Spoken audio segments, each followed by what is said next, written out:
Hey, welcome to drinknectar.com. I'm your host Josh Wade, and this is the internet's place to explore the 5 senses of coffee and wine. Today we're outside of Whitestone Winery in downtown Spokane, just west of downtown in the Carnegie District.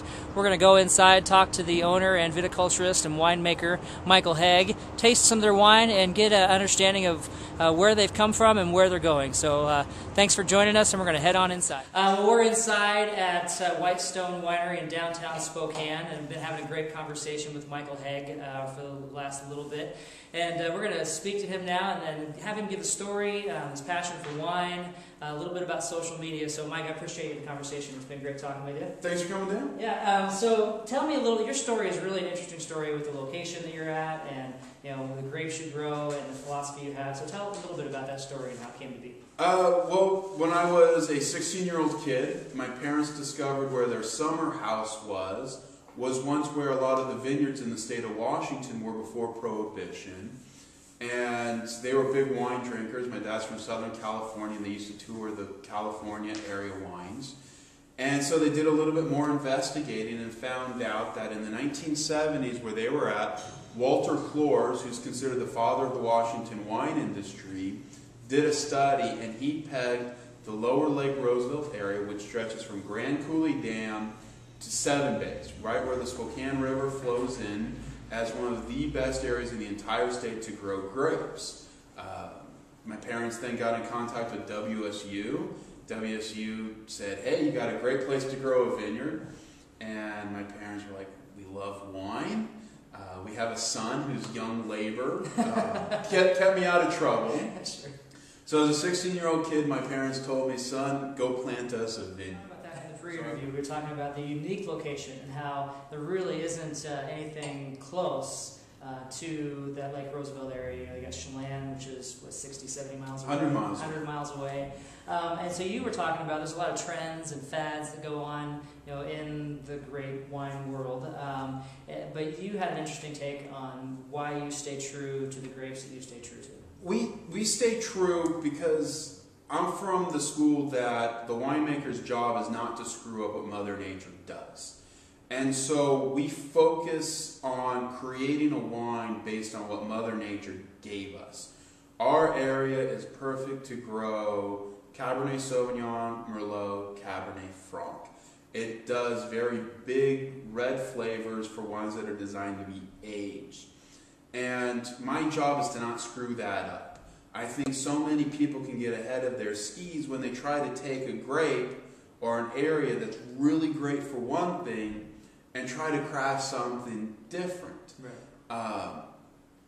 It's okay to have 2 different Merlots from 2 different areas that taste completely different, and they both can be exceptional Merlots. Right. And so my goal and my job is to highlight the flavor profile of my vineyard, my area. I want to create a time capsule so people can go back and drink a vertical of my wines and know what the growing seasons were. You're up in Wilbur's, where you have your winemaking process and the shop and all of that happens up there. But in April, you opened this tasting room down in downtown Spokane, just west of downtown, in the Carnegie Square is what they call this area. Yes.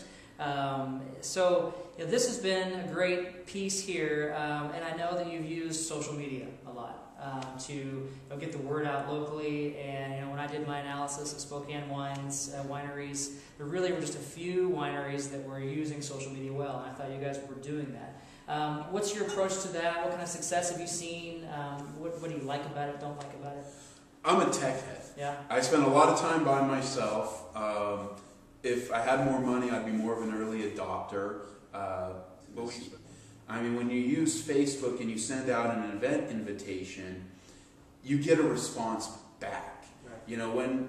With a lot of other type of stuff before, you run an advertisement in a newspaper. Well, you didn't know how many people actually saw that ad. Right. Whereas with an email, you can see how many people opened up the email. Right. When you send out a Facebook, you can see how many people responded to it. You can track how it grows, and it's one of those things that it grows exponentially.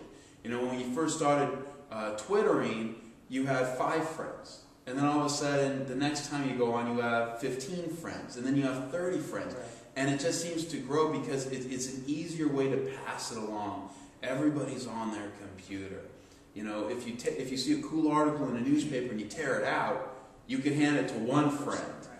With the digital world, you can hand it to an infinite number of friends. But I still think you need to have that human contact. Right. So use Facebook, use Twitter to reach out to people and then give them a place to come together. And nothing beats socializing over a bottle of wine. I love it. I use that exact same line in a blog that I just wrote, so it's pretty phenomenal. You say the same thing. Maybe you read it. No, just obsessed. What's on the horizon for you guys? On the horizon for us is we definitely want to do a little bit more expansion on the vineyard. The only way we can grow as a winery production-wise is if we grow more. We really want to stick true to if we don't grow it, we don't make it into wine. We also eventually want to build our production facility next to the vineyard. The reason why we're in Wilbur is it's the closest place to the vineyard to make wine. And so we really love the idea of the grapes not having to travel far. I ideally would like it where I pick the grapes and literally I can be crushing as they're being picked. Right. As it is now, you know, I've got to drive the grapes about 25 minutes to crush them. I would love to have that, you know, as soon as it's picked, it's done. That'd be awesome. And then keep expanding what we're doing here in Spokane. Well, I know you had this new release, and you're almost sold out of it. You started off with 135 cases. That's correct. This is the first edition of Pieces on Earth. So tell us a little bit about where this came from, and then we'll give it a quick taste. It came from, we wanted to do a Christmas label. And looking out on the wine landscape, there's not a lot of Christmas labels. And this is the holiday time, starting with Thanksgiving until Christmas, is considered one of the best times for wine. People are getting together, and people love to share, and they just love the vibe of the holiday. Well, let's give it the swirl, and we'll do a little bit of a sniff here. So let's see what we got. Definitely smell the fruit coming out right away. What do you pick up when you're getting it?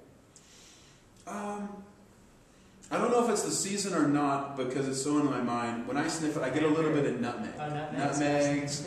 Can get a little cranberry on it. It was maybe because you said cranberry, but that was kind of the first thing that came to my mind there was that cranberry there. So let's give it a sip.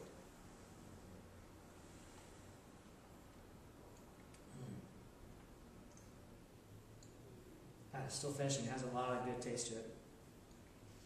It's still finishing. Now it's finally getting mellowed out. It's right there at the very, very back end. It has a lot of structure to it. Very well made wine. Definitely would go great with, I was thinking of the ham that you mentioned there. That would be phenomenal. Or even like a pot roast would be great with it too. So this is a great wine. I wish that it was available more throughout the rest of the season, but you guys need to come down and pick it up. I appreciate the time you've given me. You guys, you can find them on Facebook at Facebook. Fan page is Whitestone or Whitestone Winery. Whitestone Winery. Whitestone Winery. Not a fan page. Complete. We want to be your friend. Okay. All right. We want to be your friend. All right. So if you friend us, we always friend you back. All right. And I know you're also available on Twitter at Pieces of Red. So you got to look for that. It's their main red label that they have out. And I think you made a great point earlier, and it's something that I end most of my conversations with, is that life is always meant to be enjoyed with friends, and there's not a better way to enjoy life than over a glass of wine. So I want to encourage you to drink happy. Cheers. Cheers.